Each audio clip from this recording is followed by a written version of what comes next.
RISE tools. The first one, the C is when you're concerned about something, you take a look at it and you think, oh, that's not right. I'm kind of concerned. The A is to ask a clarifying question.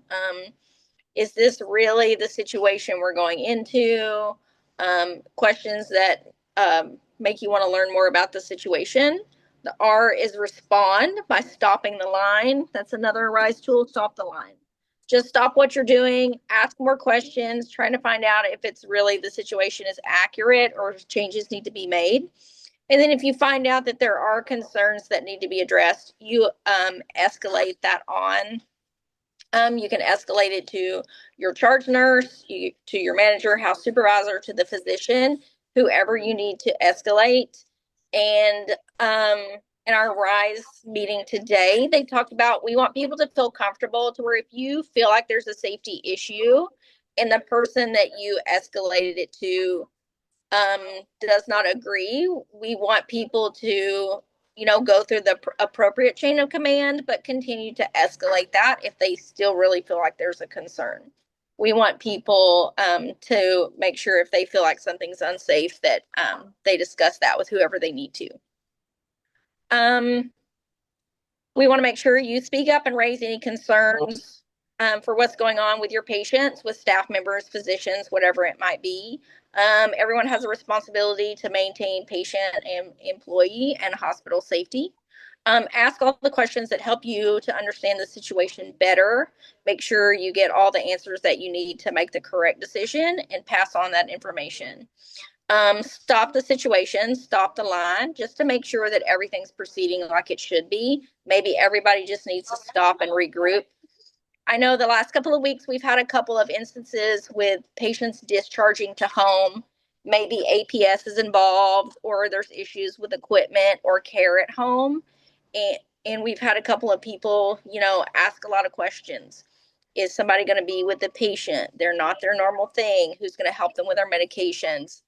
And we've kind of stopped the line and regrouped and evaluated and then escalated those things to the physician. So I feel like on this unit, we do a really good job with that. So we just want to make sure once you ask all the questions and you've stopped and tried to figure out what's going on, make sure you let the appropriate person know. Does anybody have any questions about RISE tools or any safety concerns? If not, that's all I have. Thank you. Thank you, Shauna. Always do a great job with that. Next up, we have Crystal with some more NCC updates. Okay, hi y'all. So before I get into this, I just want y'all to know that everything I'm about to say to you is all out of love. A lot of it is, though, going to be speaking to the nurses, and I just ask that you have open hearts and listening ears whenever we discuss some of the things that I'm about to say. So let's get into it. Hourly rounding. Let's continue to do our 5 Ps: pain, potty, peripheral, pump, and position. I'll be alternating that with your PCTs every other hour. It is the education that we're providing this month. Christina Like and McKenna put that together. So please refer to that. If you have any questions, you can talk to them about it as well, or anybody. I'm an expert at hourly rounding. If you guys have any questions about that, please feel free to reach out to me. If you ever wanted me to watch you do it, and I can give you tips, all the things, just let me know.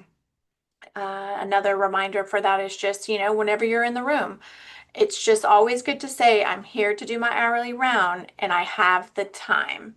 Because if they don't hear that, I have the time, they're going to let you pass. If you just say, do you want to go to the bathroom? They're going to say no. 5 minutes later, they're going to call you back. Okay, so just remember, try to start that in your practice. I'm here to do my hourly round. I have the time. Let's go to the bathroom. Let's do this, those kind of things. Just guiding them on what you're doing in that room. The next couple of topics here that I have listed there's some safety concerns with them. And this is where I want you to really be listening to what's going on the unit. Okay. Um, the medication room and in some of the alcoves, they have been out of control this month. Um, there have been syringes full of liquid found in the cabinets. I found them because I do check those cabinets to make sure that we're putting meds back if you've returned them or pulled them and you didn't return them. I manually go and do that. That has actually gone down the amount that I'm having to replace. However, I'm finding syringes now full of a random liquid. And there's just been the other day, I used Rhodius because she was passing by me. I said, "Hey, Rhodius, is that your handful of medications just sitting there on the counter that have been there since 7:30? It was noon by the time I checked." And she's like, "No, that's been there since I came on to shift." And so we cannot we cannot be leaving medications just willy-nilly laying out around the unit. Okay, that is a, a severe safety event, an issue that could happen. I mean, anybody can come by and grab that. We never leave anything unattended. And so, you know, there have been not joint commission, but our quality department, they came and they found medication sitting around. So that was a finding that Saul has to speak to on why that's there, which we don't know why that's there. It was just randomly sitting in an alcove, some medication, and maybe it was just Colace, but it was sitting there. Okay, can't have that. So we don't know who that belongs to. It's just a ghost in the wind leaving medications all around the unit. And so I just want to know that why would we not be responsible professionals and waste those medications in the kitty litter box if it's insulin in that syringe? Why was this why was it the syringe left in the cabinet and it's not even labeled? There's no label on it at all. There was two of them, actually. Two of them filled with something. I have nothing to go off of where this might have came from.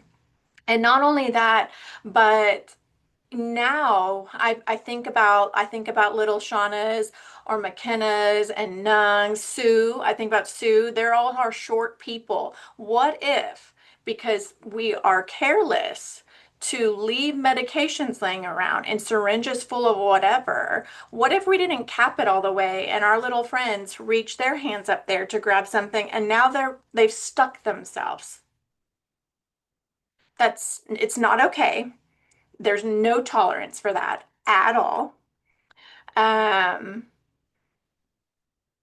and so we just need to take ownership and accountability for medications not given and do the right thing by putting it back where it belongs or wasting the medications that are not given.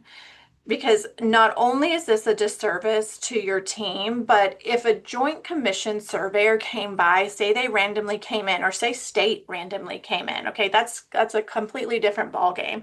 If just a random person coming in to look at something that there was a complaint about, it would just be an ultimate no-no, and it's not a good representation of A5. And we're myself and Saul, we always tell people, especially when we are interviewing people, because this has always been the case, is that our nurses on A5 have this sense of pride and safety that other units, in my unbiased opinion, they don't have. When people come up to our unit, they love working on our unit with you all. And I know that y'all are better professionals and teammates than what has been exhibiting over the last couple of months. And so I know that y'all are better. I know that I have reminded you guys several times about these medications. It's been on Circle Up for a long time as well. And then it just got worse because now there's syringes with medications floating around and we don't know why. We even looked into especially whenever I'm finding handfuls of medication just in the Omnicell room on the counter. I asked Saul, I said, how do we look at those cameras? I want to know who is leaving medication just laying around. And like, why would I even have to want to do that? which we can't, we can if there was an issue, but we can't. But I had to go there and I had to think that and ask, like, I want to know who it is because it is such a problem and it hasn't been a problem. And all of a sudden it is. And so consistent effort and safety isn't optional or situational. It's an expectation every single time you come to work. And so y'all are very capable of that. And that's all I'm going to say about the medications. Do you all have anything you want to say about the medication issue? Because I'd like to go into the next one, okay, which is our lines.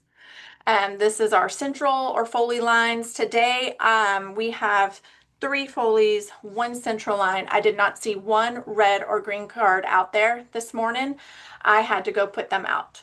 That is something that we do at bedside shift report is if your patient has a line, that should be going out, and that is a practice that we have been doing for 2 years that all of a sudden went away and we're not doing it anymore. And now we have found that we have this last month and on November, we did have 2 CAUTIs, which, will come with new processes from that RCA, which is on December 30th. And I have emailed those specific nurses and PCTs individually to attend. And also after our meeting, the UBC will be mentioning a newer kind of thing that we want in our rooms as well that you guys can vote on if that's something that you want to be a part of. But there's been a noticeable drop with our IV lines no longer getting labeled. Every day that I come in, I'm a secret line viewer, and I throw away every single day tubing. Every single day, I walk into random rooms and I throw away tubings multiple times a shift. And I always mention it to that specific nurse, or I'll put it in our chat so that everyone is aware of what we should be doing. But that's day shift, right? But that could probably come from night shift as well. Maybe night shift, they didn't put labels and you never corrected it or asked during bedside shift report about that line and why it wasn't labeled. Or maybe you didn't see it because you weren't in the room at bedside shift report, because we're giving report outside the rooms now also, which we know that that's a no-no and it's expectation to be at the bedside.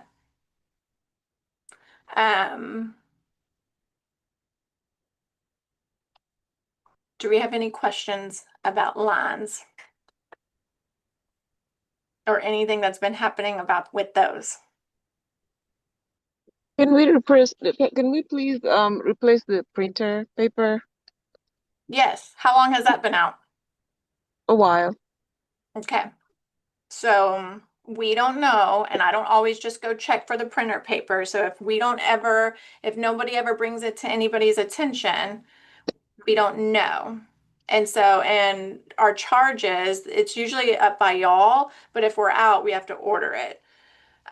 Monica, will you double check on that printer paper? Because I think y'all order it for us. Please. Thank you, Jackie, for bringing that to our attention.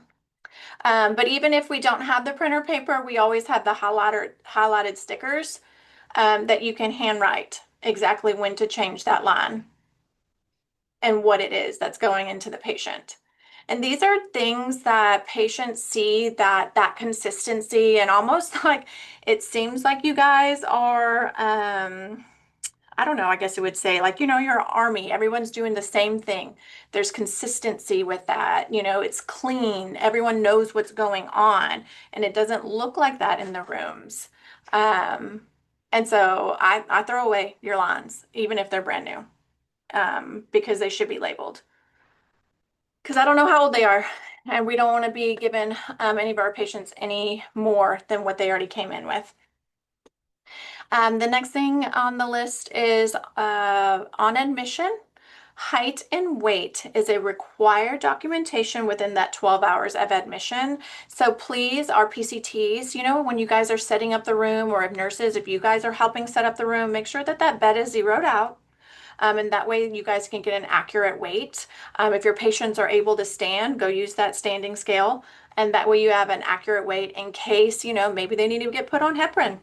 and maybe the weight that they're telling you isn't right. Okay. And so we need to make sure that all this stuff that we're doing for our patients is accurate and it's timely. Okay. Blood thinners. So several procedures consistently get canceled because nursing gave a blood thinner. We need to critically think and ask the right questions to our physicians. Hey, I know my patient's having whatever procedure the next day, or even the day before, whatever, do I need to hold this aspirin? Should I be given this Plavix? Am I given Lovenox? What is that half-life on that? Do I give Eliquis? Like, these are questions you need to be asking yourself and critically thinking, because maybe you've had experience in the past, or that a nurse had their patient didn't get their procedure because we gave a blood thinner to them. You know, you do not hold it unless you ask your doctor. Okay? You have to get a physician's order to hold medication. So please make sure. And if you're swamped or you're busy, delegate it to your charge. Hey, can I give this? I think in one of these cabinets, maybe I'm wrong. Y'all tell me, but is there a list of procedures? Maybe it's for NPO. Maybe I'm wrong. But sometimes, like some patients are going for cath and they don't mind if you have blood thinners. We could try to figure out a way to talk to those procedural areas on who needs to be NPO for how long, which blood thinners we can give and can't give. And so you guys have something to look to just for reference. But also you can call them. Hey, my patient is having a scope tomorrow. Hey, I'm having a cath. Can I give this? Should I hold this? What is a typical standard? Instead of y'all making those decisions on your own, we have resources. You have people that you can talk to if you're just not sure, but we need you to be critically thinking about these kind of things. Okay? Because when patients' procedures are canceled, it's all a patient experience as well. They look like we don't know what we're doing. Okay? And we don't want that, because you do know what you're doing. And sometimes as humans, we do have errors. We do make errors, okay? But this is the things that we need to be thinking ahead of time. So we don't cause that for a patient. That's an extra extended stay for them. That's another day that they have to pay for. And we don't want that for them, okay? This is a big one for me too. C-collars and back braces. Too often does Jason Brown, the neuropractitioner, come to myself or Sewell and mention that the patient does not have a C-collar or their back brace in their room and it's been ordered. Too many times does he come, so the patient is after procedure, it's been over 12 hours and that patient has laid in that bed, hasn't gotten up because they don't have a C-collar or a back brace in there. Or maybe we didn't check to see if they had an order, but a lot of the times the order is in there. Maybe surgery just forgot and they didn't bring it up. So, this patient should be moving. We're putting them at risk for other things, blood clots, pneumonia, all these things, when they should be getting up and moving within those 12 hours. So when your patient is coming up from surgery, that's one of the first things you should be looking for is where's the back brace, where's the neck collar, whichever procedure they have. Okay, and if they don't have it, we need to be looking in our orders. Is it ordered? If it's not, because we're forward thinking, they just arrived, they don't have this, what should I do about that? Do I see an order? Should I ask the MD for one?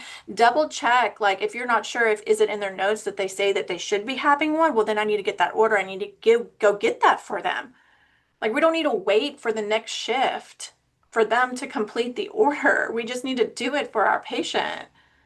So we need to be making sure that that's a priority and that's getting done and it's not missed.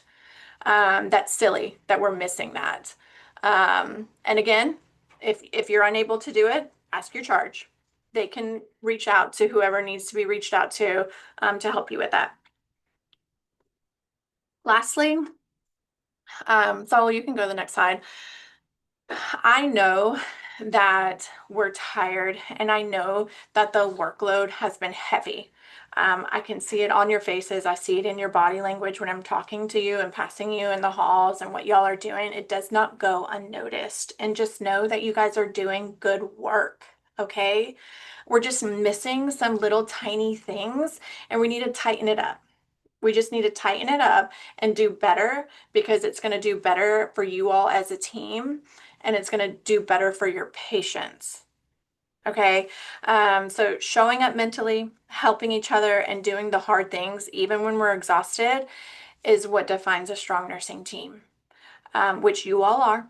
You're incredibly intelligent. You are resilient. You think outside the box with difficult patients. Again, we just need to put our Rubik's Cube back together. We're twisted all over the place right now. And it's just going to take us working together and communicating effectively to get it right. And so I just wanted to harp on y'all a little bit about a couple different things, but these are things that are easily fixed. We just all have to get on the same playing field right now. Any questions about anything that I've discussed so far? Anything anybody want to bring into anybody's attention? Hold each other accountable. We're here to have each other's back, okay? Just like Shauna represents every single month, different RISE standards that we have, it's all for the better of you as a practicing professional as well as for your patient. Patient DNR consents. This is just an example of one. The two highlighted areas, everything was fantastic until these two highlighted areas, they verge this. We get these a couple times if we're missing a blank. And so please just make sure that every single box is filled out except for on that second page, the two little boxed areas at the bottom. But the physician needs to be printing their name and signing. But everything on here was perfect. All the AMs and PMs were circled. It's just these two little areas. So just make sure when you guys are filling out these DNR consents that they're, or orders, that they're all filled out. I love y'all. I think you guys do a good job. But we do need to be reminded of our expectations. So thank you. Thank you, Crystal. We'll touch a little bit again. I'll speak a little bit about what Crystal mentioned and won't speak too much about everything that was done and how that affects other things on the unit too. New hire starts this week, trim, and you'll see her on the floor starting next week. Don't forget to upload any licenses, certifications, birth month requirements. If you're late on that, that is means for a disciplinary action, and we don't want that. The observation project, it's still happening. So if your patient is under an ob status, make sure that you're writing observation on the two whiteboards, patient and physician. This pilot will end at the end of the month. If you're calling in, make sure that one, you do call the house soup, but also make sure that you call the charge nurse. Sometimes there can be some miscommunication, so make sure that we're calling both so that they're both aware and they need to plan ahead in case they need to do anything. We will have our code mock classes next year. This year, thank you to Anna and Ashley Hong on night shift for being our Code Blue champions and being leaders and leading that class. So we are seeking two nurses, one on day shift, one on night shift, and they will be helping lead those classes for any kind of Code Blues. This is a great class if you're shy, if you want to get out, if you want to level. And so if you're interested, let myself or Crystal know. There is a training on February the 11th from 10 to 11:30. If you are interested in doing it, the classes will take place in April and then one more in July. And this class is for everyone who's BLS certified. All nurses and PCTs will be attending that. Last thing also, bedside shift report. We all know the expectation. We all know the importance behind it. And Crystal really dug deep into why. So let's make sure that we are doing that. That is the expectation for all staff to make sure that that gets done. So we shouldn't be given report in the alcove by the nurse's station dictation room or other place on the unit. If we're seeing non-compliance with this, then we'll make an effort to make sure that we are here. We're not the type of leaders to micromanage. We give you guys the autonomy, not just with this, but a lot of different things. So make sure that we are doing that. Our upcoming goals for this year, so as you know, 3 goals. And many of you have received a compensation statement letter. And these goals tie in with the merit and the bonus at the end of the year. And so whenever we look at this, if we meet challenge, that's 3 points for each one. If we meet less at target, that's 2, minimum, that's 1. That in itself creates a score, and that score is averaged with your evaluation on your performance. And so that affects all of us. And so if you're all about money and the bonus, this should be an incentive, but not just because of that, but also to make sure that we're meeting our patient needs, providing the best patient care, and also to enhance the morale, the teamwork on the unit also. Last meeting, we talked about our scores. A5, 47th percentile. Our challenge is 77. Target 75, minimum 73. We were at 47. Communication with nurses, we were at the 3rd percentile, meaning we were the almost very last place where we can be. What we look at is the percentage here, 68.3. We look at the responsiveness of staff. So each domain gives us a scoring on how well we're doing. Well, one of our goals is responsiveness of staff. Dead last, right here, 43.5%. This was a month ago. And so there was a message that was sent out, that Crystal sent out, along with comments that our patients made with their surveys. And we'll go over a couple of those and what we noticed. A lot of them was delay in responsiveness of staff. Well, we can see that we're at the very bottom, explaining plan of care, meeting hygiene needs, helping with toileting. And so all that affects that. But not just that, but it also affects us too. When we feel bogged down, we feel overwhelmed, patients are calling. So when that message was sent out, we need sometimes a little reset, a nudge and a push, and a reminder of what we need to do to enhance that. This was last month. And then the score that we have from 2 days ago, 75th percentile. We jumped up almost 30 percentile points, which is huge. A lot better than before. So 47, 75 now. Responsiveness of staff, 54%. That was better than 43%. So we are increasing that also. And our final goal, explaining daily plan of care, and I'll touch base with that here shortly on how we were doing. So as you can see, sometimes we need just a little bit of a reminder to make sure that we know the whys and how this affects all of us. So when we look at the goals here, we see that the previous goal or scoring percentile was 40th, now we're 45, 75. Responsiveness of staff, 48%, now 54%. Explaining the plan of care, we were at 53.9%, now we're 65.4%. And on here is our minimum target challenge in every single one. So we see that we're making strides with a lot of this. And so we want to make sure that we're doing the best we can for our patients before ourselves. We know that there are times we have really difficult patients, lots of meds to pass. They're being needy. Everyone needs a blood sugar. Call lights keep going off. There's so much chaos and stress happening. A lot of it is how we tackle this from the very beginning. If I'm giving a report to Sue, to Curtis, or Rania, Shauna, Patrice, whoever it is, oh my gosh, this guy calls every single time. He's very rude. I just had a rough day. I'm already setting the standard for the shift. And we get it. We're going to have patients like that. But you know what? As it's in our control on how we tackle the day. And so when there's moments like that, it's okay to vent, to be stressed out, but make sure we understand the why. And what do we have control over?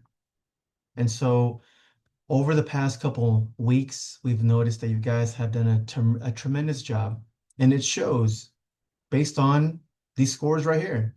The patients see it.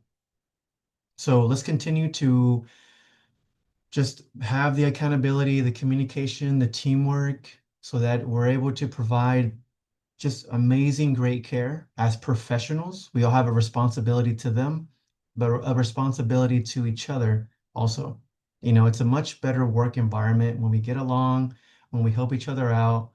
Uh, so that is what's really special and important. And that's what makes A5 a really special unit. We don't see stuff like this at all. That's not A5. Okay. That's not quite us either, but I know we'll improve that also. So if there's anything that you want to talk to us about, anything that we can help, anything that we can do to advocate for you guys, for our patients, or whatever it may be, we're always here for that also. Okay. So let's continue to do great work. You guys know the expectations and standards for A5. We have really high standards and expectations for everyone, and that's why we flourish and receive so many achievements. So let's continue making a difference in these patients' and families' lives, and just continue to be supportive and helpful of each other. Does anybody have any questions, any concerns, anything they want to add?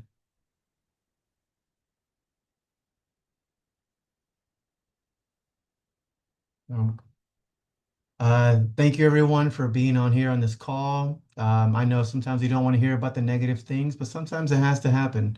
Sometimes we have to have those crucial conversations behind closed doors with individuals or as a group to make sure that we just reach our potential, which we know what it is. If there's something else that you don't feel comfortable speaking about and you want to talk to us in private, we're always here. Let us know. If not, that is it. Shauna and Kayla will continue with the UBC meeting. If you're interested in joining or if you're on the UBC, make sure you stay on this call. All right. Thank you, guys. Bye, y'all.